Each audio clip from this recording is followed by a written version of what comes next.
Chapter 44. The next day was an outrage upon men and horses both. It was another 13-hour stretch, including an hour's nooning. It was over the barrenest chalk hills and through the baldest canyons that even Syria can show. The heat quivered in the air everywhere. In the canyons we almost smothered in the baking atmosphere. On high ground the reflection from the chalk hills was blinding. It was cruel to urge the crippled horses, but it had to be done in order to make Damascus Saturday night. We saw ancient tombs and temples and fanciful architecture carved out of the solid rock high up in the face of precipices above our heads, but we had neither time nor strength to climb up there and examine them. The terse language of my notebook will answer for the rest of the day's experiences. Broke camp at 7 a.m. and made a ghastly trip through the Zeb Dana Valley and the rough mountains, horses limping and that Arab screech owl that does most of the singing and carries the water skins, always 1,000 miles ahead, of course, and no water to drink. Will he never die? Beautiful stream in a chasm, lined thick with pomegranate, fig, olive, and quince orchards, and nooned an hour at the celebrated Balaam's ass fountain of Phrygia, second in size in Syria, and the coldest water out of Siberia. Guidebooks do not say Balaam's ass ever drank there. Somebody's been imposing on the pilgrims, maybe. Bathed in it, Jack and I. Only a second. Ice water. It is the principal source of the Abana River, only 1/2 mile down to where it joins. Beautiful place, giant trees all around, so shady and cool. If one could keep awake. Vast stream gushes straight out from under the mountain in a torrent. Over it is a very ancient ruin with no known history, supposed to have been for the worship of the deity of the fountain, or Balaam's ass, or somebody. Wretched nests of human vermin about the fountain, rags, dirt, sunken cheeks, pallor of sickness, sores, projecting bones, dull, aching misery in their eyes, and ravenous hunger speaking from every eloquent fiber and muscle from head to foot. How they sprang upon a bone, how they crunched the bread we gave them, such as these, to swarm about one and watch every bite he takes with greedy looks and swallow unconsciously every time he swallows, as if they half fancied the precious morsel went down their own throats. Hurry up the caravan. I never shall enjoy a meal in this distressful country. To think of eating 3 times every day under such circumstances for 3 weeks yet. It is worse punishment than riding all day in the sun.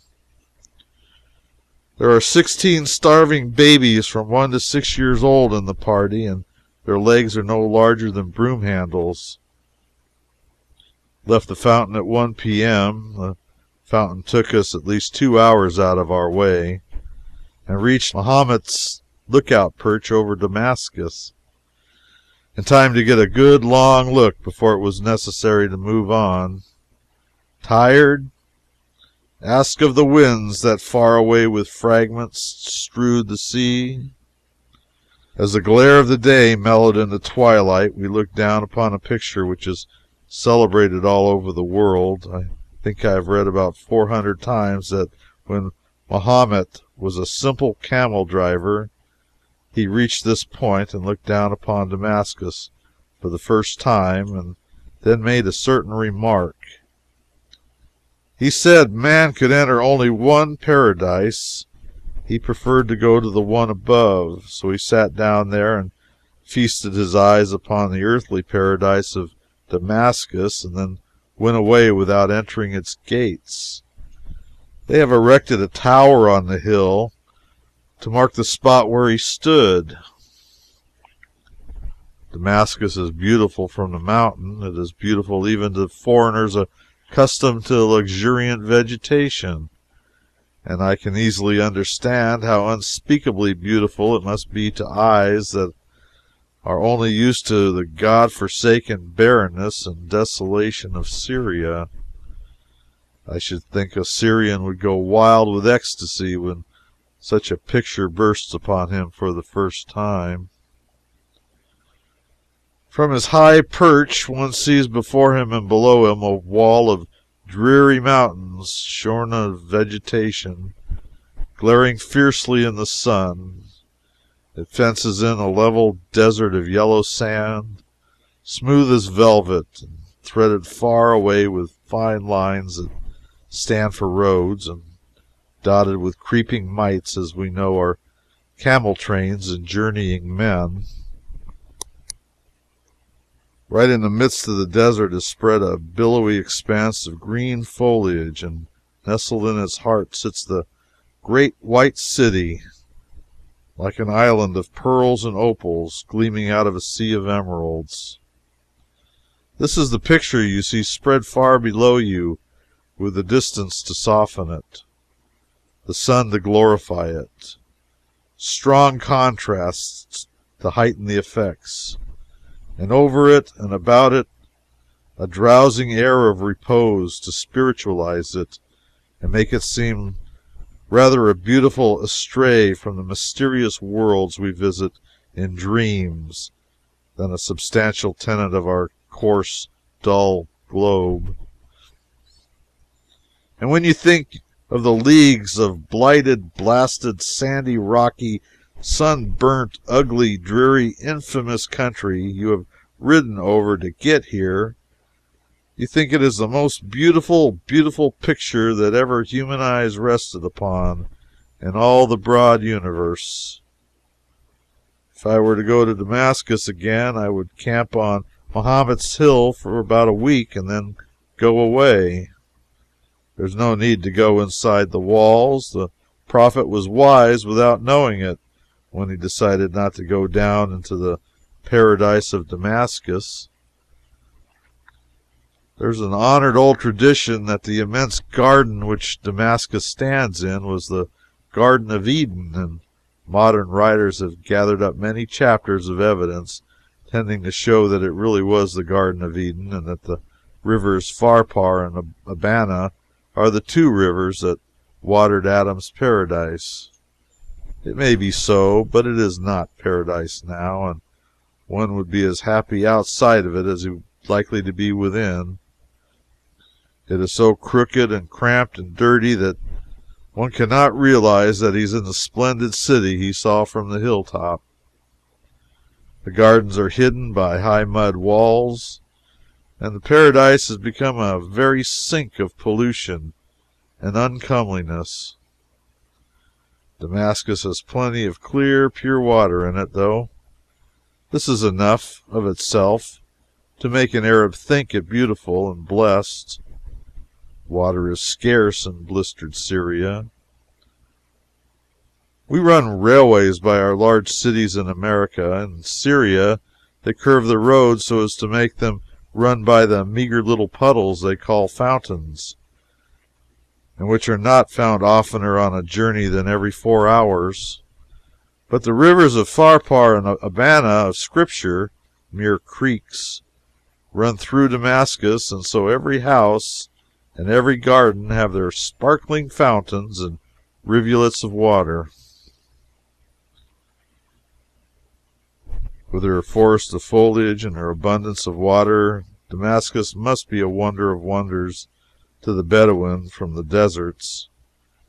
Damascus is simply an oasis. That is what it is. For 4,000 years its waters have not gone dry or its fertility failed. Now we can understand why the city has existed so long and could not die. So long as its waters remain to it way out there in the midst of that howling desert, so long will Damascus live to bless the sight of the tired and thirsty wayfarer. Though old as history itself, thou art fresh as the breath of spring, blooming as thine own rosebud, and fragrant as thine own orange flower, O Damascus, pearl of the East. Damascus dates back anterior to the days of Abraham and is the oldest city in the world. It was founded by Uz, the grandson of Noah. The early history of Damascus is shrouded in the mists of hoary antiquity. Leave the matters written of in the first 11 chapters of the Old Testament out, and no recorded event has occurred in the world but Damascus was in existence to receive news of it. Go back as far as you will into the vague past, there's always a Damascus. In the writings of every century for more than 4,000 years, its name has been mentioned and its praises sung. To Damascus, years are only moments, decades only flitting trifles of time. She measures time not by days and months and years, but by the empires she has seen rise and prosper and crumble to ruin. It is a type of immortality. She saw the foundations of Baalbek and Thebes and Ephesus laid. She saw these villages grow into mighty cities and amaze the world with their grandeur. She has lived to see them desolate, deserted, and given over to the owls and the bats. She saw the Israelitish empire exalted, and she saw it annihilated. She saw Greece rise and flourish 2,000 years and die. In her old age she saw Rome built. She saw it overshadow the world with its power. She saw it perish. The few hundreds of years of Genoese and Venetian might and splendor were, to grave old Damascus, only a trifling scintillation, hardly worth remembering. Damascus has seen all that has ever occurred on earth, and still she lives. She has looked upon the dry bones of 1,000 empires, and will see the tombs of 1,000 more before she dies. Though another claims the name, old Damascus is by right the eternal city.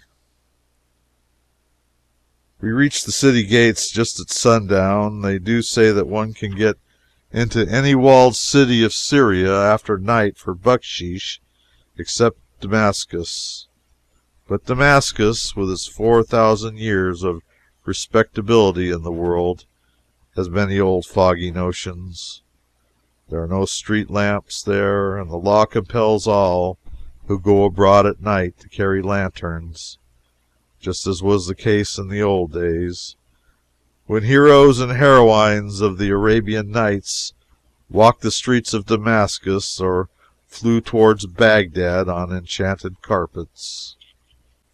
It was fairly dark a few minutes after we got within the wall, and we rode long distances through wonderfully crooked streets, 8 to 10 feet wide, and shut in on either side by the high mud walls of the gardens. At last we got to where lanterns could be seen flitting about here and there, and knew we were in the midst of the curious old city, in a little narrow street, crowded with our pack mules and with a swarm of uncouth Arabs. We alighted, and through a kind of hole in the wall entered the hotel. We stood in a great flagged court with flowers and citron trees about us, and a huge tank in the center that was receiving the waters of many pipes. We crossed the court and entered the rooms prepared to receive 4 of us. In a large marble paved recess between the 2 rooms was a tank of clear, cool water, which was kept running over all the time by the streams that were pouring into it from half a dozen pipes. Nothing in this scorching, desolate land could look so refreshing as this pure water flashing in the lamplight. Nothing could look so beautiful, nothing could sound so delicious as this mimic rain to ears long unaccustomed to sounds of such a nature. Our rooms were large, comfortably furnished, and even had their floors clothed with soft, cheerful tinted carpets. It was a pleasant thing to see a carpet again, for if there is anything drearier than the tomb-like, stone-paved parlors and bedrooms of Europe and Asia, I do not know what it is. They make one think of the grave all the time. A very broad, gaily caparisoned divan, some 12 or 14 feet long, extended across one side of each room, and opposite were single beds with spring mattresses. There were great looking glasses and marble top tables.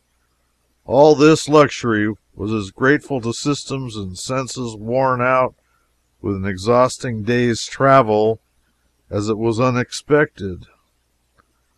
For one cannot tell what to expect in a Turkish city of even 250,000 inhabitants.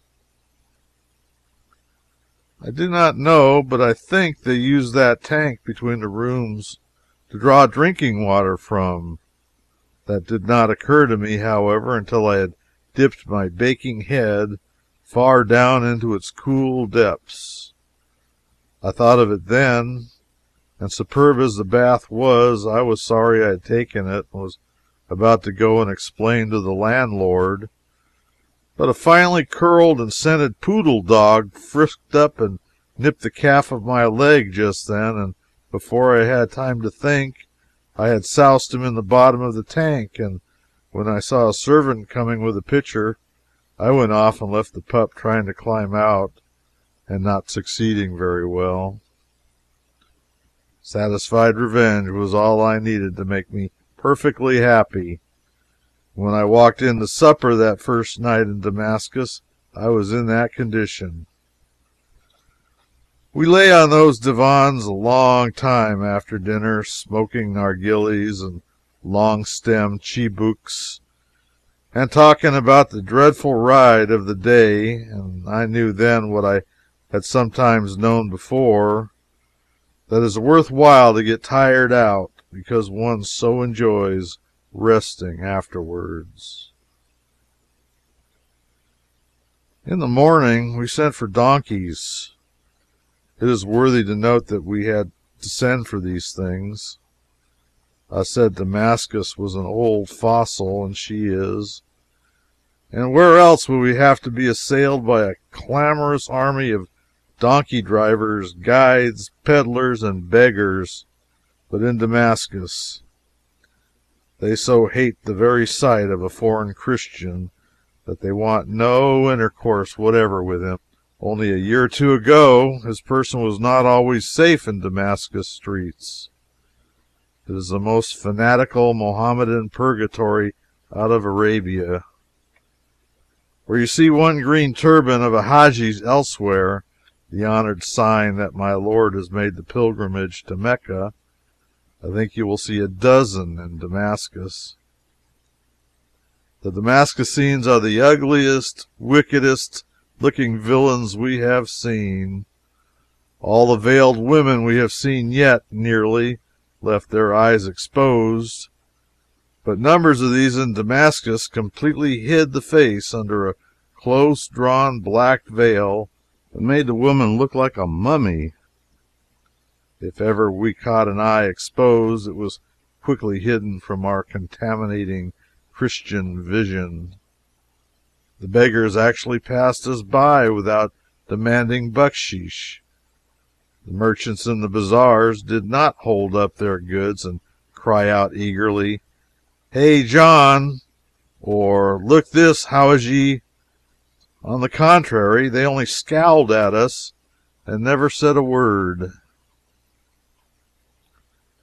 Oh, the narrow streets swarmed like a hive with men and women in strange Oriental costumes, and our small donkeys knocked them right and left as we plowed through them, urged on by the merciless donkey boys.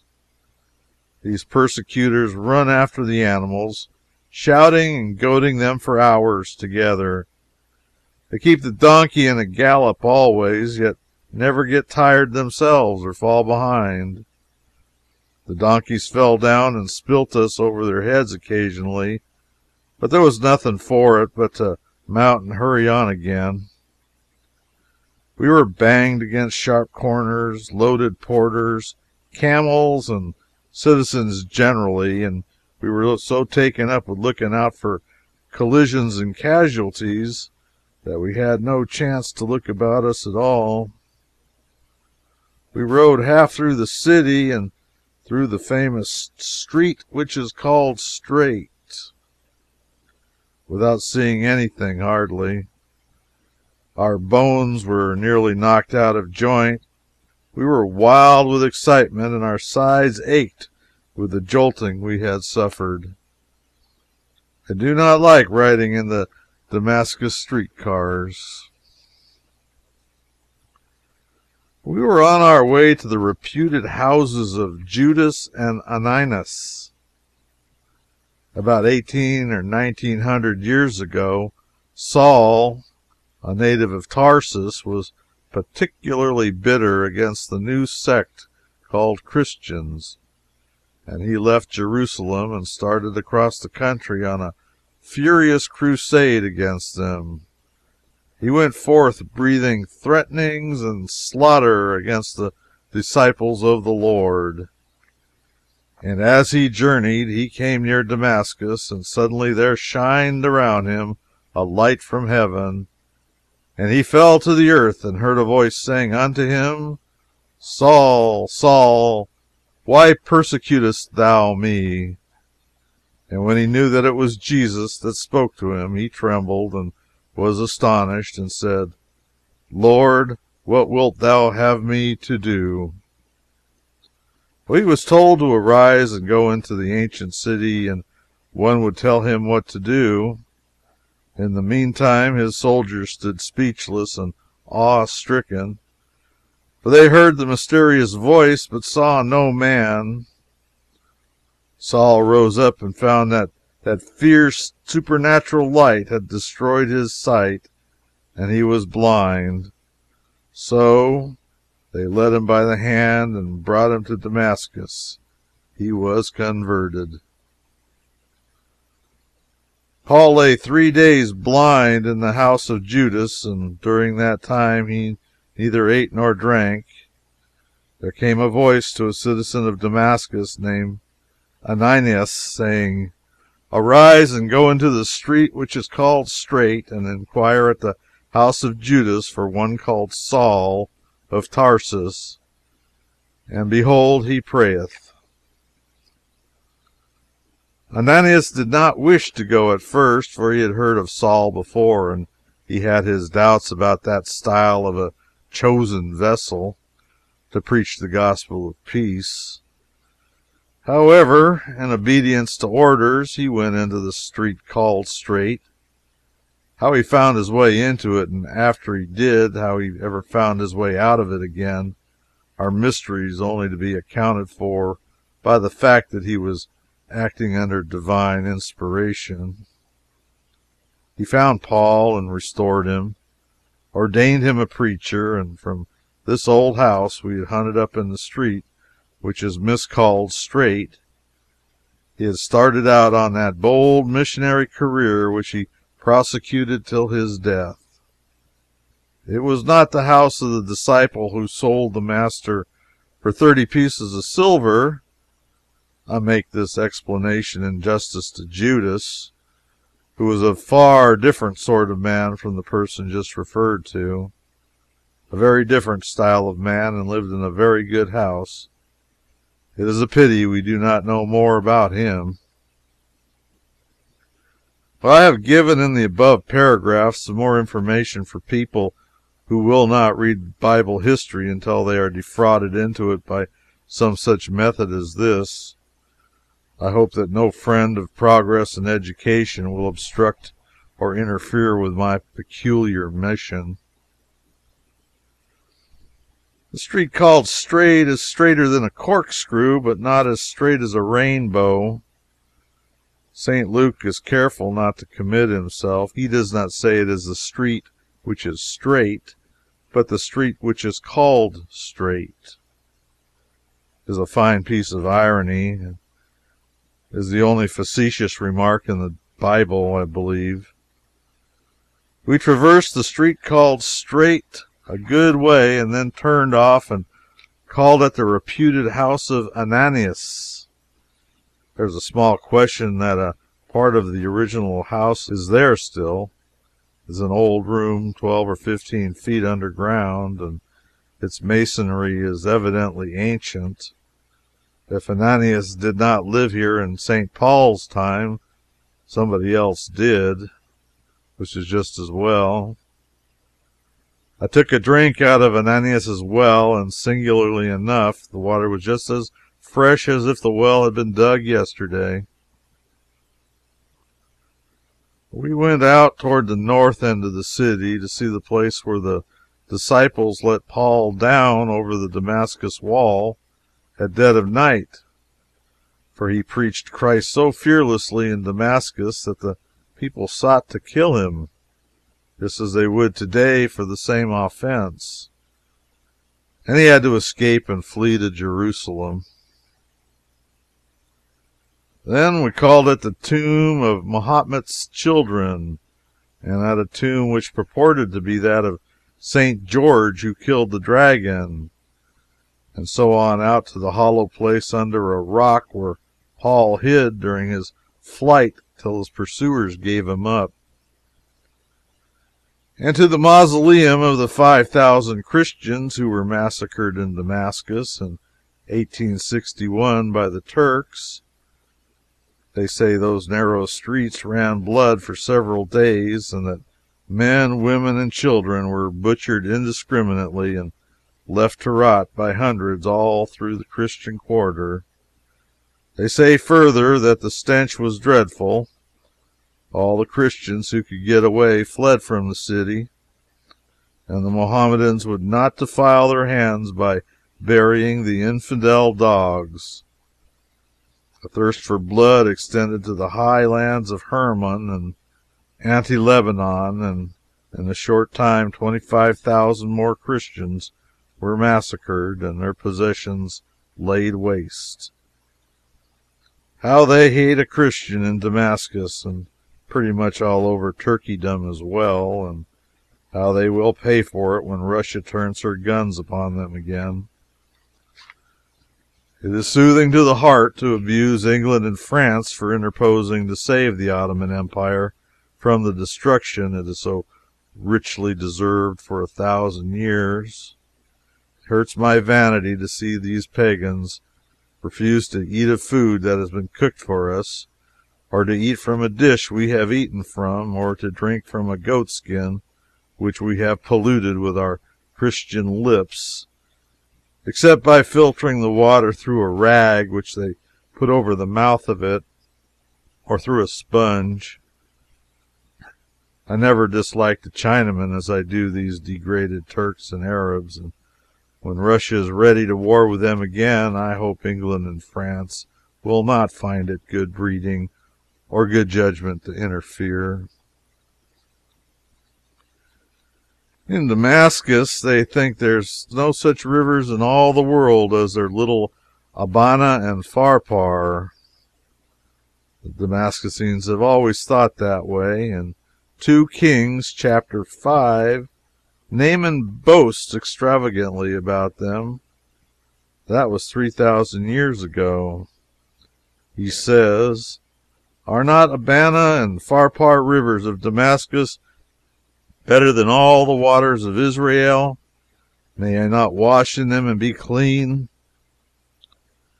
But some of my readers have forgotten who Naaman was. Long ago, Naaman was the commander of the Syrian armies. He was the favorite of the king and lived in a great state. He was a mighty man of valor, but he was a leper.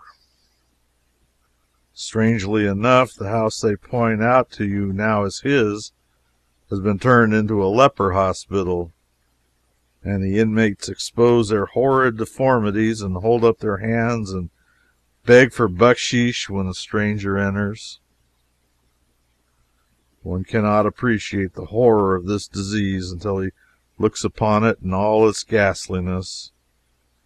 in Naaman's ancient dwelling in Damascus.